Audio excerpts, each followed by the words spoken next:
Hey everyone, I'm Coy and welcome back to a brand new season of CNN10. I am pumped to be hanging out with you this week. We have a new look and some new segments that we can't wait to introduce. But first, let's get straight to the news. The British monarchy has lost its queen. Queen Elizabeth II died on Thursday at the age of 96 at Balmoral Castle in Scotland. The Queen's reign lasted 70 years, having become queen at the age of 25. She ruled during a period of tremendous social and political change and ushered the crown into the 21st century. After 7 decades on the throne, Thursday marked the end of a remarkably popular reign, despite a number of high-profile scandals that followed the British royal family over the years. President Biden called Queen Elizabeth a monarch who defined an era and ordered American flags be flown at half-staff. The Queen had met with 13 of the last 14 presidents. The Queen's oldest son, Charles, immediately became king and will formally be crowned in the coming months.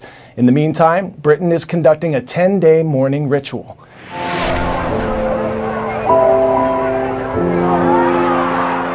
I know that your support will be unfailingly given. God help me to make good my vow, and God bless all of you who are willing to share in it. Queen Elizabeth II was UK's longest-running monarch. Born in 1926, she was known as Lilibet to her family and friends.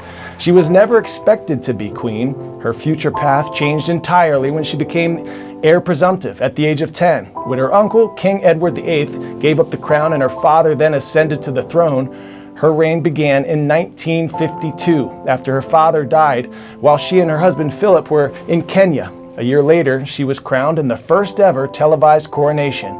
It was watched by millions around the world. During her reign, she worked with 15 British prime ministers, and she traveled more widely than any other British king or queen before her. I address you today as Queen of 16 United Nations member states and as head of the Commonwealth of 54 countries. Diamond Jubilee events mark 60 years of her reign in 2012.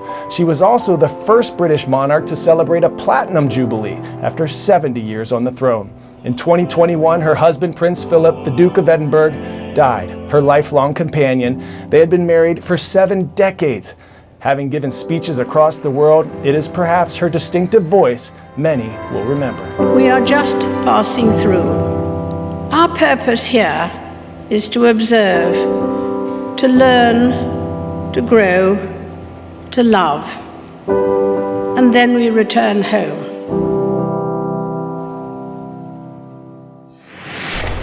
Yesterday was the 21st anniversary of the September 11th attacks. The day caused chaos, terror, and death when the Al-Qaeda terrorist group carried out coordinated attacks against America. Nearly 3,000 people were killed when terrorist-flown planes crashed into the World Trade Center in New York City, the Pentagon in Washington, D.C., and a field in Shanksville, Pennsylvania, as passengers attempted to overpower the hijackers. Yesterday, President Biden was scheduled to mark the anniversary of the attacks by delivering remarks and laying a wreath at the Pentagon. The First Lady, Jill Biden, was set to deliver remarks at the Flight 93 National Memorial Observance in Shanksville. And Vice President Kamala Harris planned to travel to New York City for a commemoration ceremony with families of the victims at the National September 11th Memorial. In reflection of the day and its impact, we've posted on our YouTube page a special tour from inside the 9/11 Memorial Museum. You can check that out at youtube.com/CNN10. It's 10-second trivia time. In Greek mythology, who is the goddess of the hunt? Is it Artemis, Athena, Nike, or Iris? Drum roll, please. In ancient Greek mythology, Artemis is the goddess of the hunt and the wilderness. Up next, we're looking up. Humans haven't been back to the moon since 1972, but NASA wants to change that with their newest mission, Artemis. But last week, the Space Administration called off the launch of the mission for the second time. The latest reason? A hydrogen leak detected before blastoff. Days before, the launch was delayed when an engine failed to reach the correct temperature. NASA officials feel it's better to be safe than starry, and they just need more time to fix the problem. NASA says they'll likely relaunch Artemis later this month or maybe in October. The program has an astronomical price tag. NASA already spent $40 billion to develop the rocket. They're behind schedule and over budget. The Artemis mission has also faced criticism from people who believe Elon Musk's SpaceX offers a more cost-effective and efficient way to travel to space. NASA has big plans for Artemis. They hope future launches will carry astronauts to the moon's south pole, and they ultimately want to establish a permanent base on the moon for humans to live and work. That plan could come sooner than later. It's one small step for man, one giant leap for mankind. July 20th, 1969, the culmination of nearly a decade of work that would lead to a half-century of technological innovations. The Apollo program landed 12 men on the moon in a span of less than 4 years. Boy, this is a neat way to travel. Isn't it great? But humans haven't been back since 1972. Now NASA wants to change that with the Artemis missions. In Greek mythology, Artemis was the twin sister of Apollo. In a nod to the female goddess, NASA plans to send the first woman, as well as the first person of color, to the lunar surface. The timeline has been a moving target. First planned for 2028, the bullseye is now 2025. But the goal is bigger than a few boots on the ground.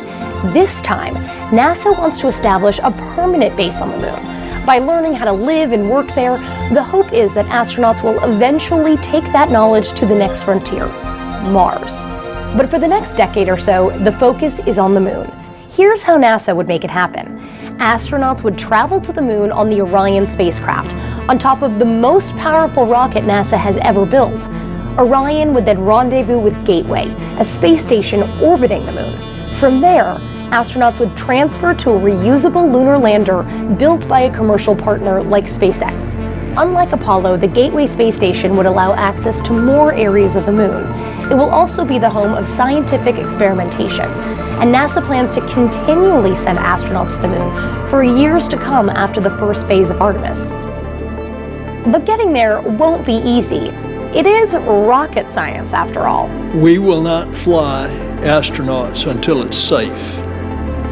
And if that means there's a delay, then we will delay.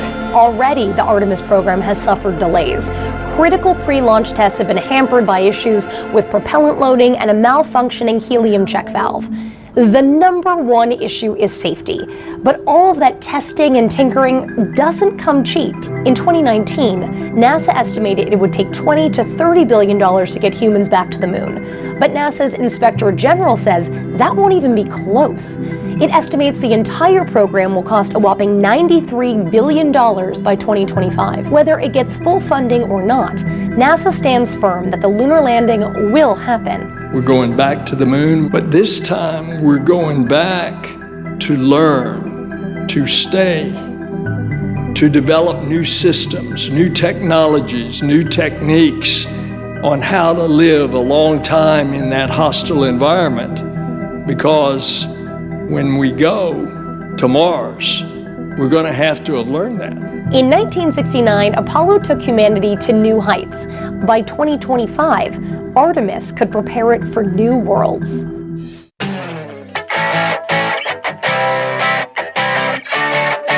And for 10 out of 10, check this out. Cargo pants make quite the fashion statement, but how about cargo pants made from fast food napkins?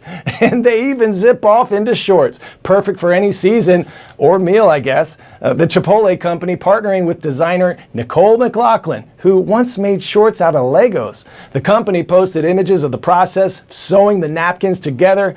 But if you'd like to rock a pair of these, they won't be available. They're one of a kind, and the only chance customers have at wearing some is to try to make them yourself. Chipotle napkin pants. I don't know. Well, you'd have a place to wipe your hands when you're done, and you'd definitely give people something to taco about. Before we go, I want to give a shout out to Richmond Middle and High School in Richmond, Maine. Go Bobcats! You get the first shout out of the new season. We hope you and everyone watching around the world have a wonderful one. I'm Coy Wire. Thanks for watching CNN10.